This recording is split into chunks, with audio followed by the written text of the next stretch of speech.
మయూఖ శ్రోతలకు స్వాగతం. ఈరోజు చదవబోయే కథ పేరు బంధీ. చెత్త ఉద్యోగం. పొద్దున్న 10 నుంచి సాయంత్రం 6 దాకా ఆఫీస్లోనే కొట్టుకుంటుంటే ఇంటికొచ్చాక ఏదైనా చెయ్యడానికి టైమే ఉంటుంది.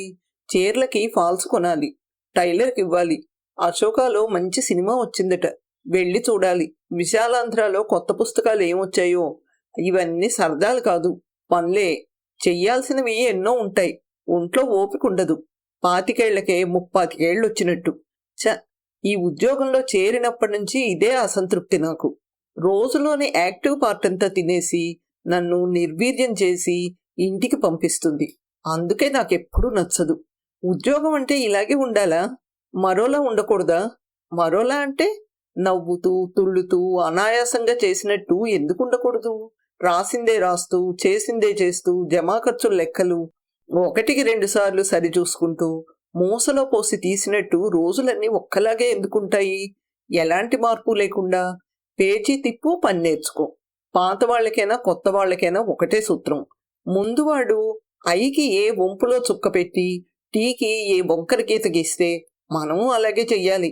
వరవడి మార్చడానికి వీల్లేదు. కొంచెం సృజన కోసమేనా. చాలని జీతం, పేరుకుపోతున్న అసంతృప్తి, ఏదో చెయ్యాలన్న ఆరాటం, ఏది చెయ్యలేని ఆసక్తత. జీవితం మారకం విలువ రూపాయల్లో, కాలం విలువ అమూల్యం.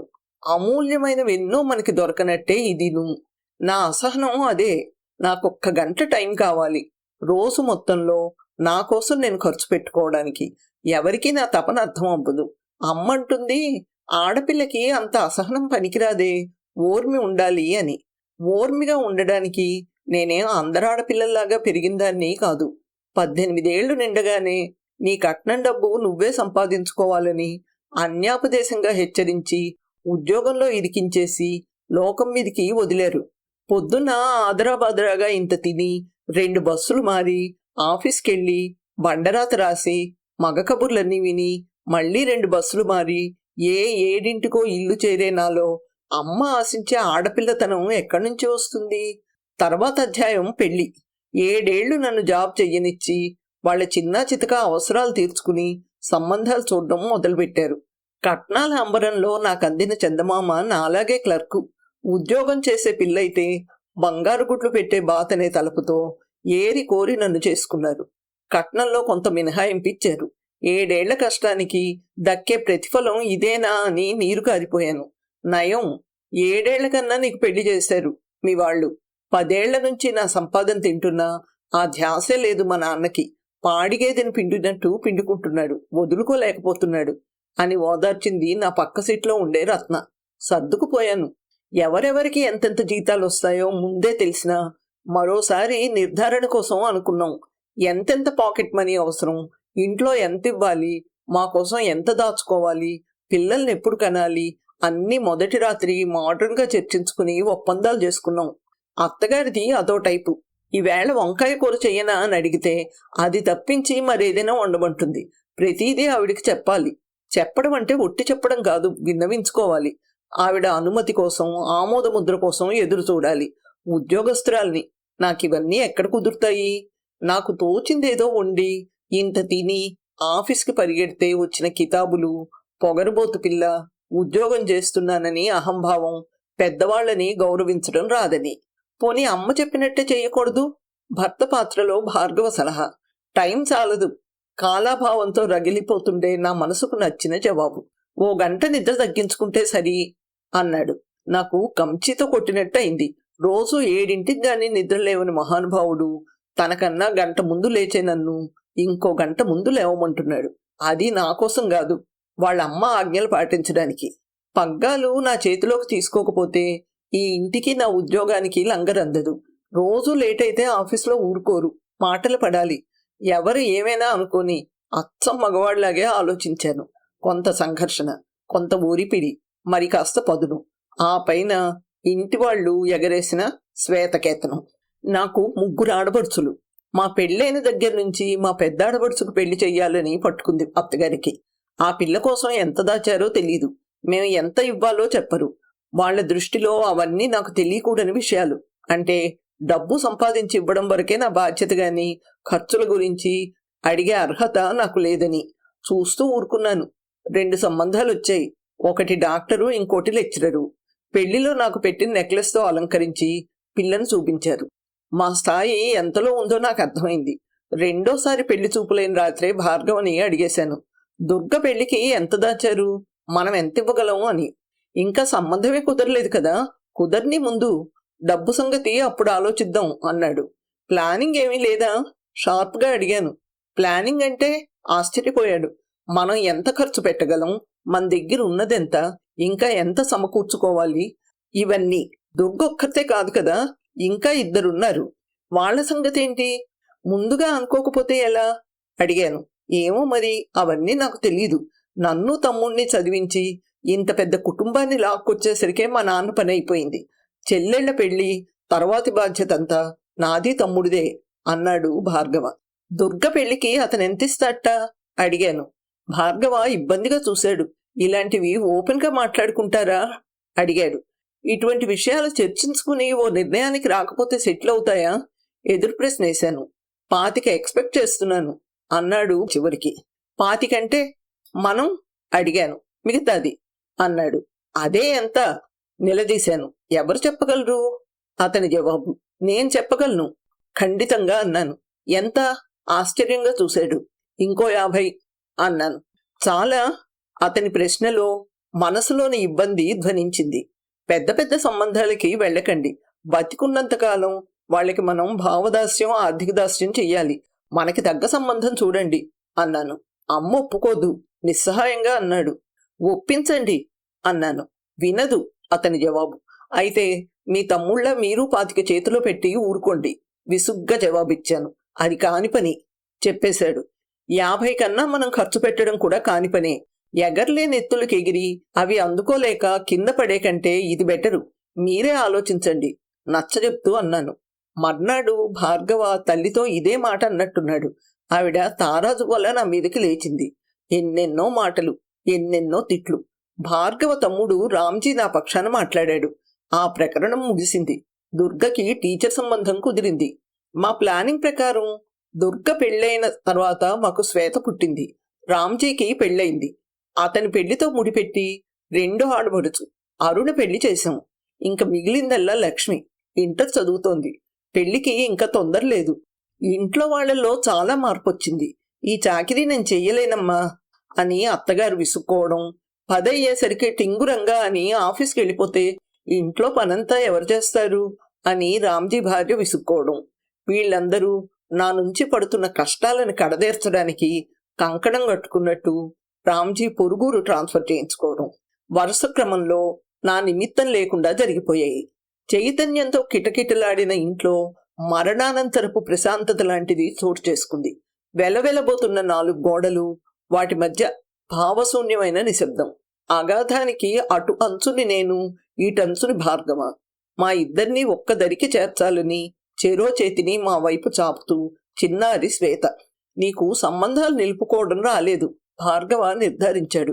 జరిగిన వాటి మీద అతని విశ్లేషణది. గాజు వస్తువు మీదకి రాయి విసిరితే అది ఒక్కసారే పగులుతుంది. 10 విసిరితే అందులో ఇంకా పగలడానికి ఏమీ ఉండదు.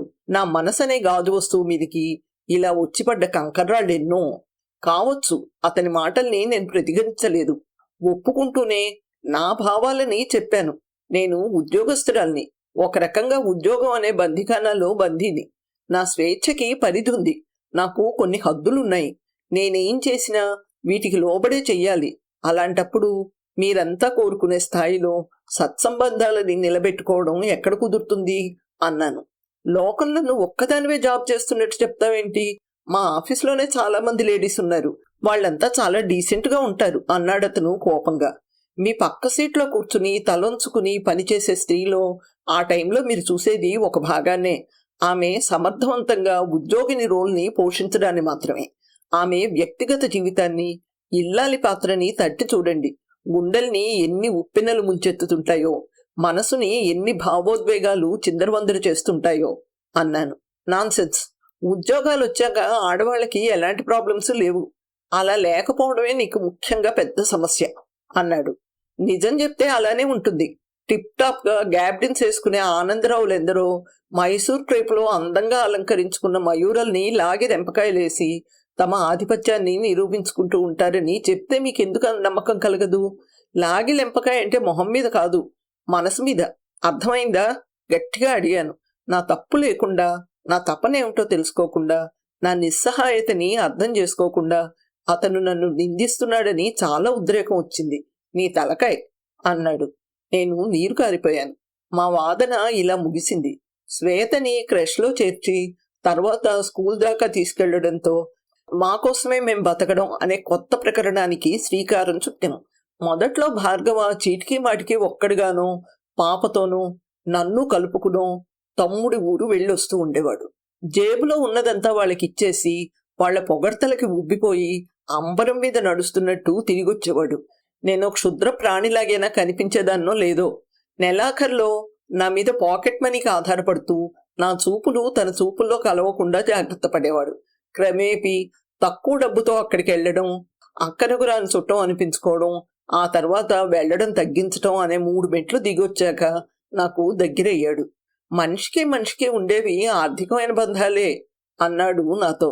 నన్ను కూడా ఆ కోవలోకి చేరుస్తున్నారా అడిగాను చకితురాల్ని. నువ్వు నేను వేరువేరని ఎప్పుడూ అనుకోలేదు. ఒకట్లో మనిద్దరం చెరిసగం, కానీ మనిద్దరమే కలిసి జీవితం కాదు, అందులో ఒక భాగం. సముద్రంలో చుక్కంత. సముద్రం లేనిదే మనకు అస్తిత్వం లేదు. చుట్టాలు, బంధుత్వాలు, బాంధవ్యాలు ఇవన్నీ ఉంటేనే మన ఉనికి. అర్థమైందా? నీకివి బోధపరచలేక నేను, గ్రహించలేక నువ్వు, కమ్యూనికేషన్ గ్యాప్తో అవస్థపడ్డాం ఇన్నాళ్ళు అన్నాడు. లక్ష్మికి పెళ్లి వయసు వచ్చింది. సంబంధాలు చూస్తున్నారు. రాకపోకలు పునరుద్ధరించబడ్డాయి. పెళ్లి చూపులకి మా ఇంట్లోనైతే అనువుగా ఉంటుందని అందరి అభిప్రాయం. అద్దిల్లైన అందంగా అలంకరించబడిన drawing room, colour TV, fridge లాంటి అప్లయన్సెస్, సోఫా సెట్, క్రోకరీ ఇవన్నీ పెళ్లి చూపులకి అనువైన వాతావరణాన్ని సృష్టిస్తాయి. అంతా బాగానే ఉంది. నాకు ఆ అమ్మాయి పెళ్లి వీలైనంత తొందరగా జరిగిపోవాలనే ఉంది. నీకిష్టం లేకపోయినా రాక తప్పలేదు. ఆడపిల్ల బాధ్యత తీర్చుకోవడానికి పౌరుషం చంపుకుని వస్తున్నాం అంది అత్తగారు కొడుకు వినేలాగా. నేను మాట్లాడలేదు. ఘాటుగా జవాబిచ్చి ఆవిడ నోరు మూయించొచ్చు. మళ్లీ నన్ను నొప్పించడానికి ఆవిడ మరో అస్త్రాన్ని వెతుకుతుంది. నేను కూడా ఎదురుదాడికి సిద్ధపడాలి. ఇదంతా ఇంగ్లాండ్ ఫ్రాన్స్ల మధ్య జరిగిన 100 ఏళ్ల యుద్ధం లాంటి వ్యవహారం. తెగదు పొసగదు. అందుకే మౌనాన్ని ఆశ్రయిస్తాను. తమాషా ఏమిటంటే రామ్జీ భార్య నాలా మాటపడి ఊరుకోదు. అత్త కోడళ్ళిద్దరూ హోరాహోరీ దెబ్బలాడుకుంటారు. ఎడమొహం పెడమొహంగా తిరుగుతారు. రామ్జీ దగ్గర ఒకళ్ళ మీద ఒకళ్ళు చాడీలు చెప్పుకుంటారు. అన్నీ అయ్యాక మళ్లీ కలుసుకుంటారు. అంటే వాళ్ళిద్దరికీ ఒకళ్ళ అంతరంగంలోకి మరొకరికి ప్రవేశం ఉందన్నమాట. నాకన్నా నా తర్వాత వచ్చిన అమ్మాయే మా అత్తగారికి ఎక్కువ సన్నిహితురాలు. నాకు ఆవిడికి మధ్య ఒక లక్ష్మణ రేఖ ఉంది. దాన్ని దాటే ప్రయత్నం ఎప్పుడూ ఎవరూ చెయ్యలేదు. ఆవిడే కాదు, రామ్జీ భార్య కూడా అలాంటి ప్రయత్నం నాతో చెయ్యలేదు. ఇంకా తమాషా ఏమిటంటే గత్యంతరం లేక నీ ఇంట్లో అడుగు పెట్టామని బాహాటంగా ప్రకటించిన మా అత్తగారు అలాగేమీ ఉండడం లేదు. భార్గవకి చెప్పి ఎయిర్ కూలరు మా బెడ్రూమ్లోంచి హాల్లోకి మార్పించుకుంది. టీవీకి డిష్, స్టారు వగైరా కనెక్షన్లన్నీ ఇప్పించుకుంది. రిమోటు ఆవిడ చేతుల్లోనే ఉంటుంది. ఒక్క మాటలో చెప్పాలంటే మా ప్రైవసీ జాతీయం చెయ్యబడింది. నేను 9:10 చెప్పుల్లో కాళ్ళు పెట్టగానే అంత తేలిగ్గా నిశ్వసిస్తారు. మళ్లీ తిరిగి రాగానే వాతావరణం బిగుసుకుపోవడాన్ని నేను స్పష్టంగా గమనిస్తాను. వాళ్ల మధ్య కూర్చుని నవ్వుతూ కబుర్లు చెప్తున్న భార్గవ మొహంలోని నవ్వు కూడా నా రాకతో చిత్రంగా మాయమైపోతుంది. వచ్చావా అంటాడు. ఇంకేం అడగాలో మాట్లాడాలో తోచనట్టు అని జవాబిస్తాను. నేను చెప్పులు విడిచి కాళ్ళు చేతులు కడుక్కుని మా గదిలోకి దారి తీయగానే అతను నా వెంట వచ్చేస్తాడు. మా వెనక మిగిలిన వాళ్ళు మొహాలు చూసుకుని నవ్వుకుంటారు. చాలా ఇబ్బందికరమైన పరిస్థితి. నా ఇంట్లో నేనే అవాంతర వ్యక్తిని. ఈ కుటుంబంతో ఇన్నేళ్ల అనుబంధం ఉన్నా కూడా ఏ ఒక్కరికి దగ్గర కాలేకపోతున్నాను. భార్గవ నన్ను ప్రేమించే మాట నిజమే గాని తన వాళ్ల ఎదురుగా దాని ఉనికిని స్థిరపరచలేడు. హాల్లోకెళ్ళి అందరి మధ్య కూర్చుంటే అత్తగారికి తప్పు. మామగారు ఎదురుగా సోఫాలో నేను కూర్చోకూడదు. టీవీ ప్రోగ్రామ్స్ చూడాలంటే ఓ వారగా మోడా లాక్కుని ఒదిగి కూర్చోవాలి. మామగారు అటు ఇటు తిరుగుతున్నప్పుడు లేచి నిల్చోవాలి. వాళ్ళు పెట్టే ప్రోగ్రామ్స్ చూడాలి. తలా తోకాలేని తెలుగు సినిమాలు, అర్థం లేని సినిమా పాటలు చూస్తూ కూర్చోవాలి. అదీగాక 6:30 దాటాక ఇంట్లో అడుగుపెట్టి టీవీకి అతుక్కుపోయి కూర్చుంటే పనెలాగవుతుంది? సన్నగా గొడుగుతుంది అత్తగారు. అందుకే మా గదిలో నన్ను నేను బంధించుకుంటాను. కానీ ఎంతకాలం ఇలా? స్వేచ్ఛ లేకుండా భార్గవ తన ఒక్కడి జీతంతోటే ఇవన్నీ కొనలేడు. వీటి వెనుక నా చెయ్యి కూడా ఉందని, ఈ సౌకర్యాలు అనుభవించడంలో నాకు భాగం ఉంటుందని ఎందుకు గ్రహించరు వీళ్ళు? ఎందుకీ సెకండ్ కేటగిరీ ట్రీట్మెంటు? రామ్జీ భార్యకు కూడా ఇలాంటి ఆంక్షలే ఉన్నాయా? లేవు. ఆమెకి తన ఇంటి మీద గ్రిప్ ఉంది. కనుసన్నల్లో అందర్నీ శాసించగలిగే నేర్పుంది. నేను ఇల్లంతా వీళ్ళ మీద వదిలేసి వెళ్తాను. ఇల్లు వాళ్ళదేననిపిస్తుంది. రామ్జీ భార్య చంటి పిల్లలతో చేసుకోలేదని ఓ పూట వంట మా అత్తగారు చేస్తుంది. ఆ పిల్ల ఇబ్బందిగా ఫీల్ అవుతుందని మామగారు ముందుగా వదిలిరారు. వచ్చినా ఆ పిల్ల పట్ల వాత్సల్యాన్ని చూపిస్తారు. మనుషుల్లో ఎందుకు ఇన్ని ముఖాలు? నాతో ఒకలా ఆమెతో మరొకలా ఎందుకు ప్రవర్తిస్తారు? ఇక్కడిలా అక్కడ సర్దుకుంటూ మరోలా ఎందుకు గడుపుతారు? ఉద్యోగస్తురాల్ని కావడం చేత మామూలు అమ్మాయిలా కాకుండా ప్రత్యర్థిలా కనిపిస్తున్నానా? సదుపాయాలన్నీ సమకూర్చుకోవడంలో నా కృషి ఉందని గుర్తించడం బాధ కలిగిస్తుందా? ఎన్నో ప్రశ్నలు. నాకు పరిష్కారం కావాలి. 20 ఏళ్ల సర్వీస్ పూర్తయింది. వాలంటరీ రిటైర్మెంట్ తీసుకోవాలనుకుంటున్నాను అన్నాను చాలా ఆలోచించాక భార్గవతో. అతను అర్థం కానట్టు చూశాడు. మీరు రిటైర్ అయ్యాక ఇల్లు కట్టుకోవచ్చు. ఇప్పుడొచ్చిన డబ్బు దాస్తే శ్వేత చదువుకి పెళ్లికి సరిపోతుంది. సేవింగ్స్ నుంచి కొంత లక్ష్మి పెళ్లికిద్దాం. మిగిలింది మన అవసరాలకు ఉపయోగపడుతుంది. నాకు పెన్షన్ వస్తుంది. చాలదా? సరదాగా గడుపుదాం అని అడిగాను. బ్రిలియంట్ ఐడియా అన్నాడు భార్గవ సంతోషంతో. భావాలెప్పుడు ఒంటరిగా ఉన్నప్పుడే స్థిరంగా ఉంటాయి. మరొకరి ప్రభావం పడ్డప్పుడు రూపు మార్చుకుంటాయి. ఇద్దరం కలిసి ఎన్నో కలలు కన్నాం. రోజు పొద్దున్నే భార్గవకి ఇష్టమైన టిఫిన్ చేసి పెడతాను. తిని అతను హ్యాపీగా ఆఫీస్కి వెళ్తాడు. మధ్యాహ్నం వచ్చేసరికి అతనికి ఇష్టమైనవి వండుతాను. సాయంత్రం అతను తిరిగి వచ్చేసరికి చక్కగా తయారై ఉంటాను. అతనికి చెస్ చాలా ఇష్టం. ఇద్దరం టెర్రస్ మీద కూర్చుని ఆడుకోవచ్చు. ఫ్రెండ్స్ ఇళ్లకు వెళ్ళొచ్చు. అనివార్యమైన పనుల్లా కాకుండా అందులోని ఆనందాన్ని ఆస్వాదిస్తూ ఇవన్నీ చెయ్యొచ్చు. ఎంత చిన్న చిన్న విషయాలు కలలుగని మరీ తీర్చుకోవలసినంత అపురూపమైనవిగా మారిపోయాయి. ఎవరికైనా నా కలలు ఇవని చెప్తే నవ్వుతారేమో. పెళ్లికి ముందు నువ్వు సుఖపడ్డావో లేదో తెలీదు. పెళ్ళయ్యాక మాత్రం ఇంటా బయట నలిగిపోయావు భార్గవ ప్రేమతో అన్నాడు. ముందుగా నాకున్న హాఫ్ పే లీవ్ని పెట్టేశాను. వాలంటరీ రిటైర్మెంట్ నోటీస్ కూడా ఇచ్చాను. ఇంకా ఆఫీస్కి వెళ్ళననుకుంటే నాలో ఏదో ఉత్సాహం పెళ్ళుబుకుతోంది. ఇప్పుడు సెలవెందుకు పెట్టావు? అత్తగారు అడిగింది. తను వాలంటరీ రిటైర్మెంట్ తీసుకుంటోందమ్మా. ముందుగా కొన్నాళ్ళు లీవ్ పెట్టి ఇంట్లో ఉంటే బాగుంటుందని భార్గవ చెప్తుంటే అతని గొంతులో దాచినా దాగని సంతోషం. అందరిలా గడపాలని అతనికి మాత్రం ఉండదా?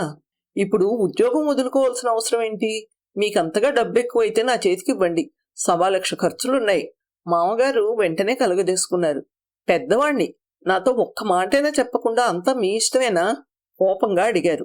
అందులో పెద్దగా కంగారు పడాల్సిందేమీ లేదు నాన్న. ఏకమొత్తంలో గ్రాట్యుటీ లాంటివి ఇస్తారు. నెలకింతని పెన్షన్ వస్తుంది. తను ఇంటి పట్టునే ఉంటుంది. భార్గవ డబ్బు లెక్కలన్నీ చెప్పేశాడు. అలా చెప్పకుండా ఉండాల్సిందన్న ఆలోచన నాకు కలిగింది. కొన్ని తర్జనభర్జనలయ్యాయి. మొత్తం మీద నేను ఇంట్లోనే ఉండబోతున్నాననేది నిర్ధారితమైంది. ఇంట్లో స్పష్టమైన మార్పు కనిపిస్తోంది. ఆతృత తొందరగా కనిపిస్తున్నాయి. అదేమిటో నాకు తొందరలోనే తెలిసిపోయింది. భార్గవ నన్ను వాళ్ళ ఫ్రెండ్ ఇంటికి తీసుకెళ్లాడు. గంట తర్వాత తిరిగొస్తామని చెప్పి ఇంట్లోంచి బయలుదేరాం. తీరా వెళ్లేసరికి వాళ్ళ ఇంటికి తాళం ఉంది. వెంటనే తిరిగి వచ్చేసాం. మేం వచ్చేసరికి తలుపులు ఓరగా వేసున్నాయి. మాటలు గట్టిగా వినిపిస్తుండటంతో యాంత్రికంగా ఆగిపోయాం. 3-4 లక్షలు వస్తుందట. ఏం చేసేట్టో మామగారి గొంతు. పెళ్ళప్పుడు ఉద్యోగం చేస్తుందని భార్గవకి పెద్దగా కట్నం ఇవ్వలేదు. దుర్గకి అరుణకి పెద్ద కట్నాలు ఇవ్వలేకపోయాం. వాళ్ళకి చేసినట్టు లక్ష్మికి చిన్న సంబంధం తెస్తానంటే ఊరుకునేది లేదు. ఇంట్లో ఆఖరి ఆడపిల్ల. మంచి సంబంధము తేవాలి, పెళ్లి గ్రాండ్గా చెయ్యాలి. అత్తగారు చెప్తోంది. రిటైర్ అయిపోయి ఖాళీగా ఉంటున్నాను. 25-30 వేలతో ఏదైనా చిన్నపాటి వ్యాపారం మొదలు పెడితే సరి. చిన్న మొత్తమే కాబట్టి వచ్చినా పోయినా అంత బాధ ఉండదు.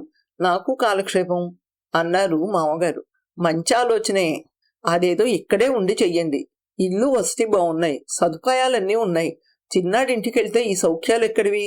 ఇన్నాళ్ళు అంటే ఈవిడిగారు ఆఫీసుకు తగలబడితే ఇంట్లో పనంతా చూసుకుంటూ పడుండాలని అక్కడికెళ్ళున్నాం.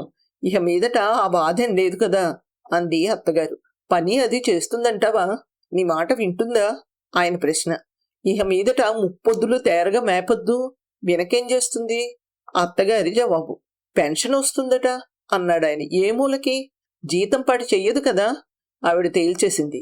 నాకింకా మాటలు వినిపించడం మానేశాయి. కాళ్ల కింది నేల కదులుతున్నట్టు అనిపిస్తుంటే భార్గవని ఆసరాగా చేసుకున్నాను. అతని పరిస్థితి అలాగే ఉంది. లక్ష్మికి పెద్ద సంబంధం, మామగారి వ్యాపారానికి పెట్టుబడి, అత్తగారిని కూర్చోబెట్టి చెయ్యడం. నా తల తిరుగుతోంది. 18 ఏళ్ల ప్రాయం నుంచి నా కాలాన్నంతటినీ వెచ్చించి నేను సాధించిందేమిటి? మిగుల్చుకునేదేమిటి? మంచో చెడో కొడుకు సంపాదనని కోడలతో పాటు పంచుకోవడం అనివార్యంగా సాగిపోతుంది. కోడలి సంపాదన మీద కూడా హక్కు మాదేనంటే ఎలా?